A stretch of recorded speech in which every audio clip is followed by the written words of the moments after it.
Muito boa noite para você.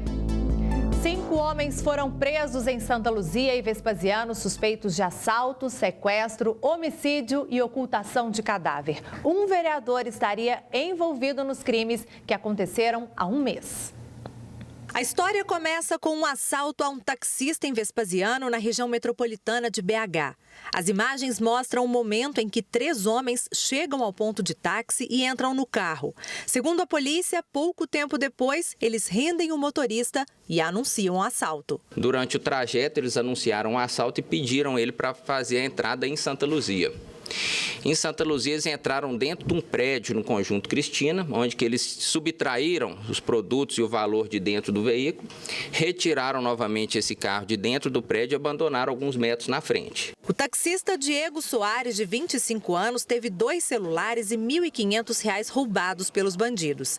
Ele chegou a fazer um boletim de ocorrência, mas com a ajuda de outros 2 colegas, também taxistas, resolveu ir atrás dos assaltantes. Chegou no local com o GPS e o rastreador que mostrava todo o trajeto desse táxi. Como ele tinha apenas a localização aproximada, ficaram rodando naquela região até encontrar o aglomerado das antenas, que fica ao lado. Lá eles começaram a indagar as pessoas quem que seriam o dono da área. E as pessoas afirmaram que seria esse vereador que morava ali também naquela região, que mostrou para eles quem seria o assaltante que morava naquele prédio, que seria o assaltante do táxi. Arrombaram o apartamento do Lucas e sequestraram ele. De acordo com a polícia, Lucas Lopes Teixeira, de 23 anos, foi levado pelos 3 taxistas e uma 4ª pessoa ainda não identificada para uma estrada de terra que liga Santa Luzia a Vespasiano. Lá, ele foi executado com 3 tiros. O corpo ficou desaparecido por 2 dias, foi encontrado no dia 20 em estado avançado já de putrefação. O curioso dessa história é que, segundo a polícia, Lucas não tinha nada a ver com o crime. Quem o acusou e passou informações de onde ele morava foi um vereador de Santa Luzia, Adriano Moura dos Reis, que, de acordo com a polícia, era o dono do pedaço. Segundo as testemunhas e informações do processo, ele teria um entreveiro, já uma desavença com a família dessa vítima, aproximadamente 3 semanas. Então, isso aí desencadeou toda essa vingança privada por parte tanto dos taxistas que estavam querendo lá recuperar o dinheiro, os objetos subtraídos, quanto do vereador que aproveitou dessa ocasião para se vingar. E o Lucas não tem nada a ver com isso? Não teve nada com nenhum dos crimes? O Lucas tem apenas uma passagem policial, nunca foi preso, mas estava trabalhando, um menino que é arrimo de família, casado, com um menino pequeno em casa, que tinha passado a noite com a família e que foi sequestrado e morto dessa forma covarde. O vereador está foragido, assim como o Arley Fernandes da Silva, que participou do assalto ao taxista. Na delegacia, os presos foram apresentados. Entre eles, Diego, que era vítima e passou a ser suspeito de ser o mandante do crime. Diante da confirmação do surto de febre amarela envolvendo municípios mineiros, a Fundação Hemominas está adotando medidas preventivas na triagem dos doadores para não comprometer a qualidade do sangue. Juliane tem acompanhado as notícias sobre a febre amarela e, sabendo da importância, resolveu doar sangue. A gente sabe que está precisando de plasma, né? Então, eu acho importante essa doação, é importante ter solidariedade com as pessoas, porque hoje eu estou doando, amanhã eu posso precisar. Né? Você tem toda a noção, então, de que esse ato seu significa para outras pessoas? Com certeza, eu sei que vai ajudar alguém. E diante da confirmação do surto de febre amarela envolvendo 29 municípios mineiros, a Fundação Hemominas adotou medidas cautelares para reforçar a segurança no procedimento transfusional para não comprometer a qualidade do sangue e garantir que não vai faltar. As outras unidades que não têm surto da fundação, de febre amarela, elas são convocadas, então, a aumentar o estoque, aumentar a captação, para que a gente consiga, então, levar sangue e componentes para as outras regiões, dando assim garantia de que a população vai ser assistida adequadamente. O doador que receber a vacina contra a febre amarela fica impedido de fazer doação por 4 semanas. Já aquele que teve a doença só pode doar sangue 6 meses após a cura. A doença ela geralmente evolui muito parecida com uma virose, com uma dengue nos primeiros 3 dias. Febre, mal-estar geral, inapetência, pode aparecer manchas pelo corpo, dores pelos músculos, pelas articulações, dor de cabeça. A boa parte dos pacientes melhoram após esse período de 3, 4 dias, ficam bem, mas um percentual de 15 a 20% deles tem uma recaída muito forte a partir do 5º dia, 2 dias após a melhora inicial. E aqueles que recaem, que entram numa fase mais grave da doença, podem apresentar manifestações de toda sorte, manifestações graves. Então, dificuldade para respirar, dificuldades renais, então a pessoa entra em insuficiência renal, sangramentos por várias partes do corpo, encefalites, que são infecções do sistema nervoso central, e são quadros que evoluem em grande quantidade para o óbito. A febre amarela é uma doença infecciosa grave causada por um vírus e transmitida por mosquitos, tanto em áreas urbanas e silvestres. Não existe tratamento específico para a doença, não tem remédio de combate. Por isso, a vacina é primordial. É devastadora a falta da vacina sobre o impacto em saúde pública, porque primeiro impacta no indivíduo em si. Ele pode contrair a doença e eventualmente morrer. Segundo, porque quanto maior o número de casos em uma determinada região, maior a chance dos mosquitos transmissores também se contaminarem por novas picadas e dispersarem ainda mais o surto. Para que a vacina chegue até as áreas mais afetadas, a Polícia Civil disponibilizou um helicóptero que levará cerca de 80 mil doses para as cidades de Diamantina e Pedra Azul, sendo que 40 mil para cada cidade. A Secretaria Estadual de Saúde vai receber as doses e ficará responsável pela distribuição às unidades de saúde. As entregas, que acontecem hoje e amanhã, poderão se estender por outros dias e por outras cidades, de acordo com a necessidade. Ainda nesta edição, a gente volta a falar sobre esse surto de febre amarela aqui no estado. Um idoso de 86 anos foi morto a tiros hoje à tarde em um condomínio de Nova Lima. A gente vai ao vivo agora na nossa redação conversar com o repórter Igor Calian, que tem as informações. Boa noite para você, Igor. A polícia acredita em um latrocínio, é isso?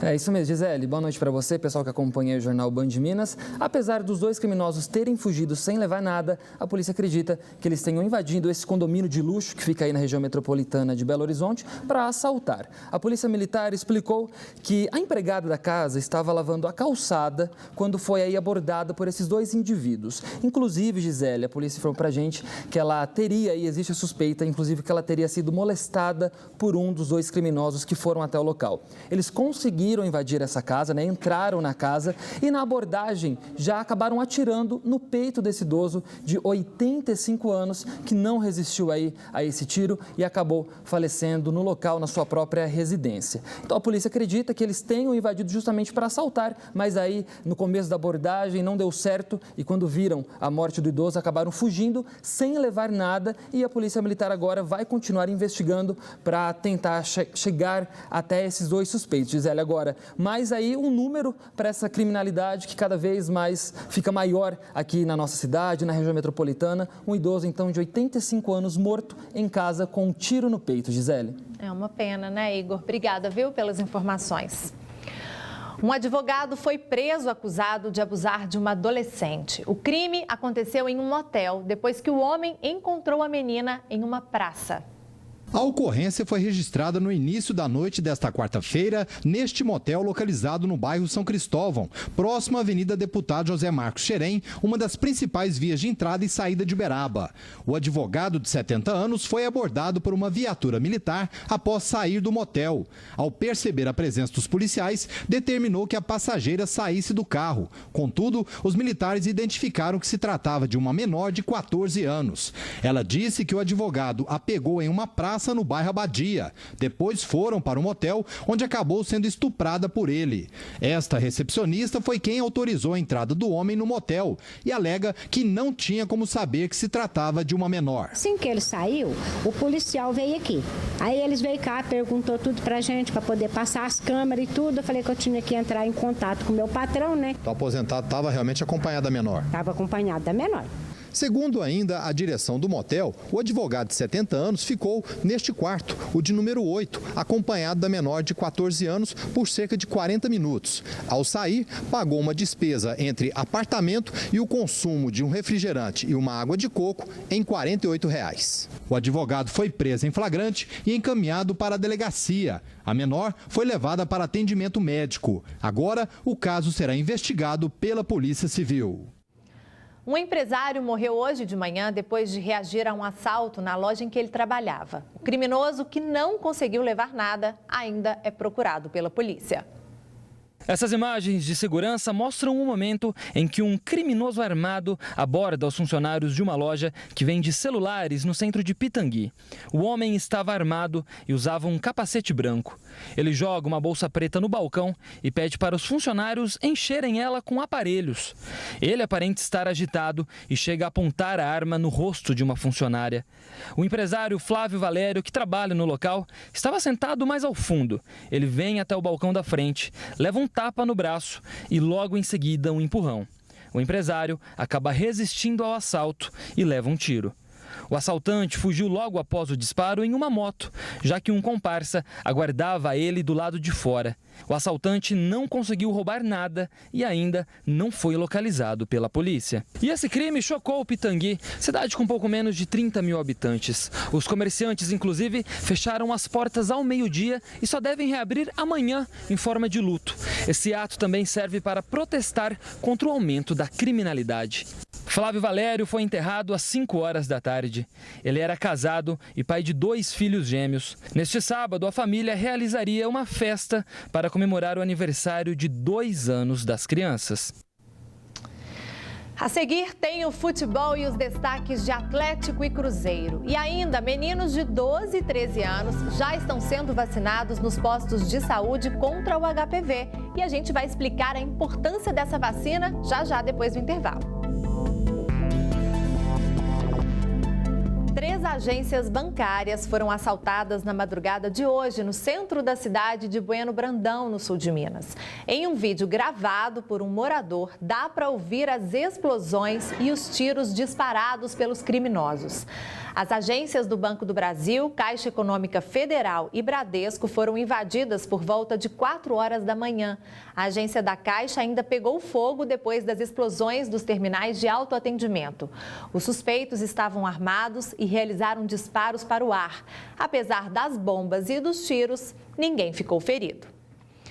Cerca de 3,5 milhões de meninos entre 12 e 13 anos já podem ser vacinados contra o papilomavírus humano, o HPV. O vírus pode causar câncer do colo do útero e verrugas genitais. A vacina é de graça e pode ser tomada em qualquer posto de saúde do SUS. Michele veio até o posto de saúde trazendo os filhos de 12 e 13 anos para vacinar contra o HPV. Desde pequeno que eles sempre têm a vacina em dia, né? Nada mais certo, né, do que estar aplicando e evitando um problema futuro maior, né? Então eu acho que sim, a gente tem que vir, não tem nem que pensar, não. Até o ano passado, a vacina estava disponível apenas para as meninas. Mas, a partir de 2017, a expectativa é imunizar também mais de 3,5 milhões de meninos. A decisão de ampliar a vacinação para o sexo masculino tem como objetivo proteger contra os cânceres que estão diretamente relacionados ao HPV. A definição da faixa etária para a vacinação visa proteger as crianças antes do início da vida sexual e, portanto, antes do contato com o vírus. Como o homem é o principal transmissor, né, da HPV para as suas parceiras, eles, ao se vacinarem, estarão protegendo as meninas e ajudando assim na prevenção do câncer de colo de útero. Além disso, nós vamos ver aí também reduzido outros tipos de câncer, também de grande importância, principalmente os cânceres de pênis, de boca e orofaringe. O Brasil é o primeiro país da América do Sul e o 7º do mundo a oferecer a vacina contra o HPV para meninos em programas programas nacionais de imunização. A faixa etária será ampliada gradativamente até 2020. Serão incluídos os meninos com 9 até 13 anos.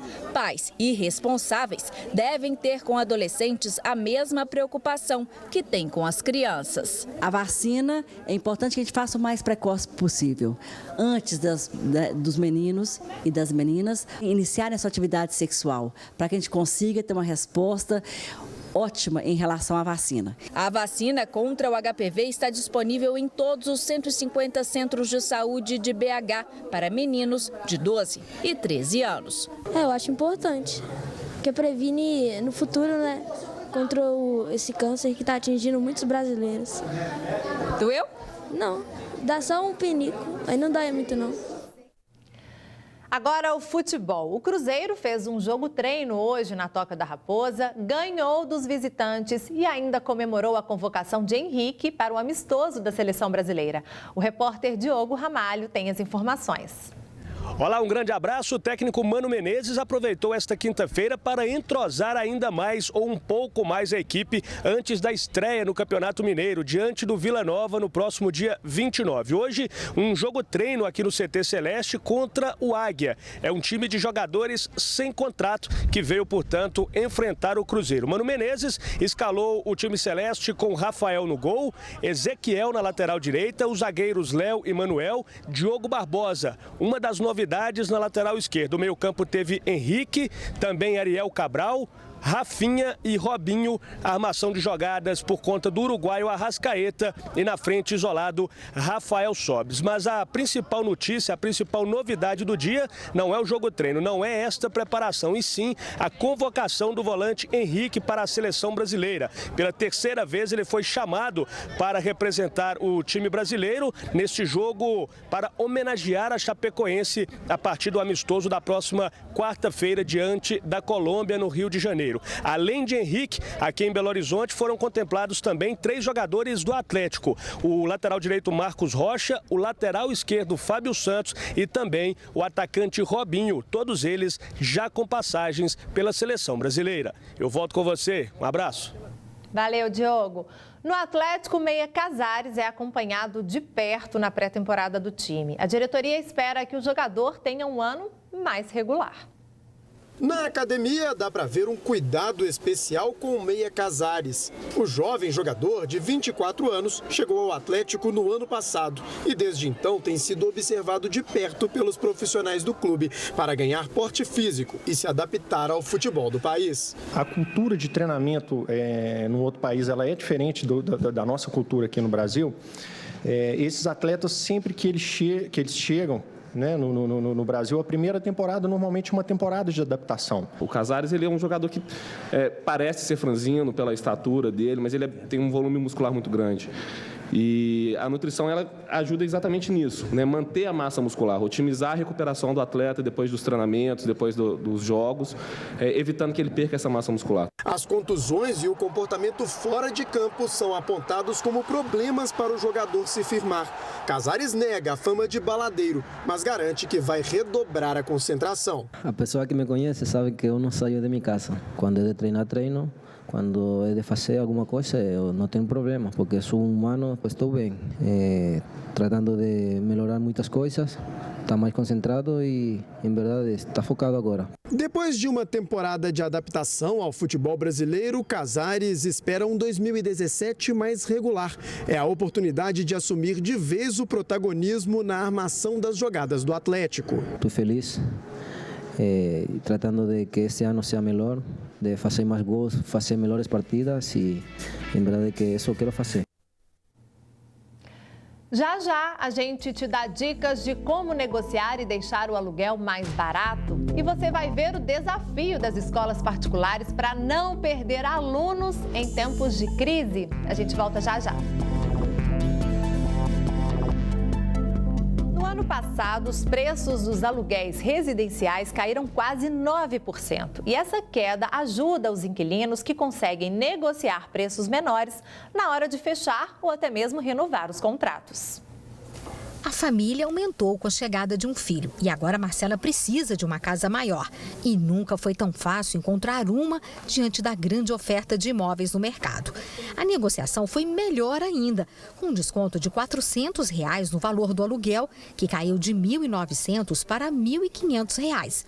Hoje foi dia de assinar o contrato. Eu fiz bom negócio porque o imóvel é novo, primeira locação, bem localizado e o desconto, um desconto bem considerável. 2016 foi um ano bom para quem precisou alugar um imóvel residencial. Em média, os preços caíram quase 9% quando a gente põe na conta a inflação, segundo a pesquisa FIPE-ZAP. Esta imobiliária, com 1.300 imóveis para alugar, investe num site com fotos e comunicação online com os clientes. Por aqui, já virou rotina descontos de pelo menos 10% no valor do aluguel e, em alguns casos, é o proprietário quem banca o IPTU. Eu nem analiso como queda, eu analiso como um ajuste, um equilíbrio de preços. Eu acho que tinha uma gordurinha aí para queimar. E aí, com esta crise, os preços foram ajustados e hoje estão numa faixa bem mais equilibrados. Mas para dar uma mãozinha é sempre bom o proprietário negociar, dar um desconto. Ficar com o imóvel fechado é despesa na certa, com IPTU, condomínio e ainda tem as contas de água e luz. Tanto para inquilino quanto para proprietário, vale a pena negociar descontos que ajudem um ao outro, que faça com que os dois tenham um excelente negócio. O Ministério da Saúde admitiu que existe um surto de febre amarela aqui em Minas. Segundo a Secretaria de Estado de Saúde, já são 23 mortes confirmadas nesse começo de ano aqui no estado. O número é o maior da história em Minas Gerais. Para conter o aumento da doença, a Secretaria apresentou hoje as ações que são desenvolvidas pelo governo. O secretário de Saúde do Estado de Minas e o subsecretário de Vigilância Epidemiológica confirmaram os novos números relacionados à febre amarela hoje à tarde em uma entrevista coletiva. Os óbitos confirmados saltaram de 8 para 23. Todos os casos que foram notificados, 206, estão sendo corretamente investigados em conjunto com o Ministério da Saúde, com a equipe da Organização Pan-Americana de Saúde, para trabalhar com os mesmos critérios e alinhar essa informação em âmbito nacional. Apesar do aumento, a situação ainda é tratada como surto pela Secretaria de Saúde. E a partir de agora, novas estratégias estão sendo colocadas em práticas, além do reforço na vacinação. É importante destacar que é uma vacina segura, ela tem uma alta efetividade, mas existe a possibilidade de eventos adversos. Temos uma equipe específica para vigilância dessa situação e a equipe de saúde está sensibilizada para a notificação de qualquer evento adverso à vacina. E a partir dessa notificação, nós vamos desenvolver o protocolo preconizado pelo Ministério da Saúde. Foram avaliados 44 municípios com rumor e 13 em que foram encontrados primatas mortos. Por isso, há o sinal de alerta em várias cidades do estado. Minas Gerais é um local que tem a recomendação de atualização do cartão da vacina para a febre amarela. São 2 doses ao longo da vida de qualquer pessoa no estado de Minas Gerais. Então é importante levar o cartão e avaliar se tem ou não a necessidade. Nas áreas com ocorrência de epizootias, nós emitimos um alerta para esses municípios reforçar o trabalho, principalmente próximo ao local onde esse macaco foi encontrado morto. O secretário de Saúde falou sobre a polêmica envolvendo o valor total gasto no combate à doença, já que o governador Fernando Pimentel confirmou 26 milhões de reais para o combate à febre amarela, mas na realidade, quase 16 milhões são do Programa de Atenção Primária à Saúde. O governo cuidou de liberar para os municípios, 152 municípios das 4 regionais de saúde, onde há casos, um quadrimestre dos 2 que estavam atrasados da atenção básica. Por isso que, além do recurso da vigilância, foram mais, em números redondos, 12 da vigilância, 14 da atenção básica, totalizando os 26 milhões anunciados. Estava atrasado desde abril de 2016. O último mês que nós pagamos a atenção básica foi abril de 2016. Então, é claro que havia o atraso e nós conseguimos reduzir esse atraso na área afetada. 4 pessoas foram indiciadas depois que um homem tentou enganar a Polícia Federal para conseguir o registro de uma arma. A gente volta a conversar com o Igor Calian. Ô Igor, parece que tem até uma senhora com Alzheimer envolvida nesse caso, né? É exatamente isso, Gisele. A história é um pouco confusa, mas a gente vai explicar direitinho para o pessoal de casa. Um homem da cidade de Divinópolis, ele já era proprietário de 2 armas de fogo. Porém, ele queria comprar mais 2 armas. Então, para a Polícia Federal, ele acabou alegando defesa pessoal, para conseguir ficar com 4 armas em seu nome. Porém, a polícia acabou não acatando essa justificativa dele e disse que 2 armas já seriam suficientes. Então, o que esse homem fez? Ele resolveu passar as 2 armas que ele já era proprietário para sua mãe, que tem 78 anos de idade e sofre de Alzheimer, que a gente sabe aí que é uma doença que acaba acarretando na perda de memória. E o que chamou muita atenção da Polícia Federal é que essa senhora de 78 anos conseguiu aí, ela alcançou 100% de aproveitamento na prova prática e 90% no teste teórico, ou seja, são números muito elevados, muito altos. E aí a polícia então começou toda uma investigação e hoje concluiu o inquérito. E chegou então à conclusão de que 3 pessoas acabaram ajudando esse homem a conseguir transferir as armas para a mãe dele. Seria um despachante, um psicólogo e um instrutor de tiro. Agora, Gisele, se ele for condenado, o filho dessa idosa pode pegar até 9 anos de prisão, Gisele. Que coisa, hein, Igor? Envolver até a mãe, né, num crime como esse. Obrigada pelas informações, boa noite para você. E para você de casa, uma ótima noite também. A gente volta a se encontrar amanhã. Fique agora com o Jornal da Band. Tchau, tchau.